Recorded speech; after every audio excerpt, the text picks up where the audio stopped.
आता शिवप्रेमींसाठी एक आनंदाची बातमी आहे। शिवाजी महाराजांची भवानी तलवार आता देशात आणण्यासाठी राज्य सरकार प्रयत्नशील असल्याची घोषणा मुख्यमंत्री एकनाथ शिंदे यांनी केली आहे। किल्ले रायगडावर आयोजित शिवराज्याभिषेक दिन सोहळ्यामध्ये ते बोलत होते। गड किल्ल्यांचं संवर्धन आणि रक्षणाचं काम राज्य सरकार करेल अशी ही ग्वाही यावेळी मुख्यमंत्री शिंदे यांनी दिली आहे। तर सालेर, पन्हाळा, विजयदुर्ग, सिंधुदुर्ग अशा 11 किल्ल्यांचा यामध्ये समावेश युनेस्कोच्या जागतिक वारसा स्थळांमध्ये करण्यासाठी प्रस्ताव पाठवण्यात आलाय। तो मंजूर होईल अशी अपेक्षा मुख्यमंत्री शिंदेंनी बोलून दाखवली आहे। आमचे सुधीर भाऊ लंडन मधून वाघ नख आणणार आहे, त्याचा त्यांनी पुढाकार घेतला आणि भवानी तलवार देखील आणण्याचा आमचा प्रयत्न आहे।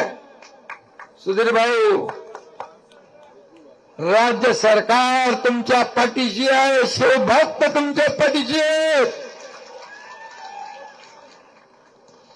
आणि आदरणीय प्रधानमंत्री नरेंद्र मोदीजी देखील आपल्याला मदत करतायत।